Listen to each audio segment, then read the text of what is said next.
Sveiki, prisijungiai dar vieną mano vaizdo įrašą į mano portfelio apžvalgą. Iš karto paprašysiu paspausti patinka mygtuką. Galbūt ir nežiūrėsite viso, bet vis tiek būtų labai malonu.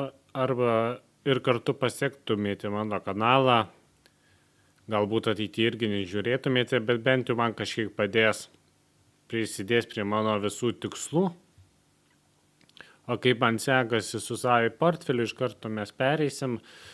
Likutis yra 93 eurai su centais. Tarp kitko dar lentelės nepasidariau, kuris portfelis geriau man sekasi, ar Trading 212 ar Savi portfelis, tai atsiprašau dėl to. Vis nepribėgo pasidaryti. Šis mėnesis yra rekordinis, nors vidutinė palūkanų norma aš mažinu, bet šį mėnesį jau gavau 44 eurus ir 17 centų, o buvo nerekordinis Liepa 44 ir 3 centai. Vis tiek tie keli centai jau rekordas. Galite pasižiūrėti, į kokias paskolas susinvestuoja mano pinigai.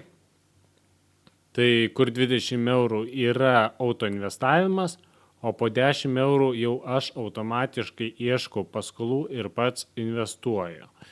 Vidutinė palūkanų norma yra 21%, kaip ir sakiau, iš šį portfelį nedėsiu pinigų iki naujųjų metų.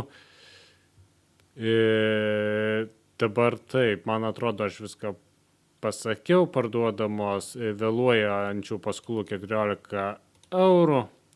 Galime pereiti į senąją versiją, pasižiūrėti dar tikslesnį informaciją šičia. Galbūt jums bus aktualu irgi. Spaudžiame ataskaitą. Palaukime irgi, kol užkraus greitai. Visumoj vėluojančių paskolų padaugėjo.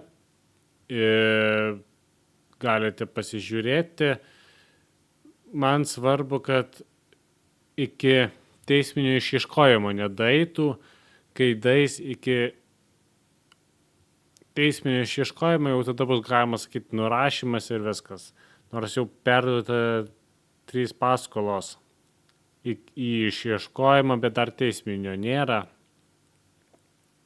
Tai būtų matyti, kaip čia viskas, dėl pinigų jau sumokėta 1,45 €, nors tarp kitko skaičiau, kad ne visi delspinigiai yra sumokami, kažkiek atsijama ir Saviai ten tikrą procentą, tai įdomu, ar čia nuo šitų atsijama, ar kaip. Va šito negaliu patikslinti, bet man atrodo, šitie mano yra delspinigiai jau mano portfeliai.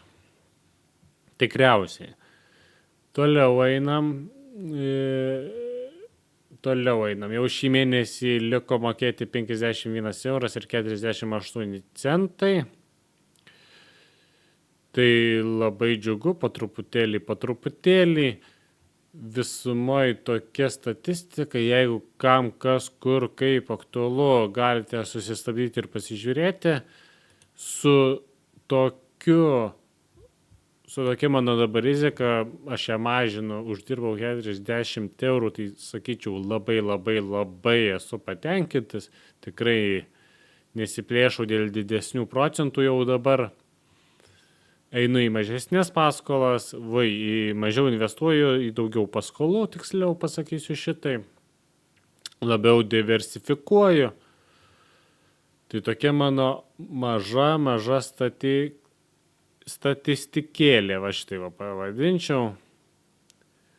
Tad ačiū, kad žiūrėjote ir susimatysime, kada vėl prie progos, kada koks nors bus didesnis pasikeitimas, arba po mėnesio, arba dar kaip nors, kaip sugalvosiu. Tad iki sekančio karto.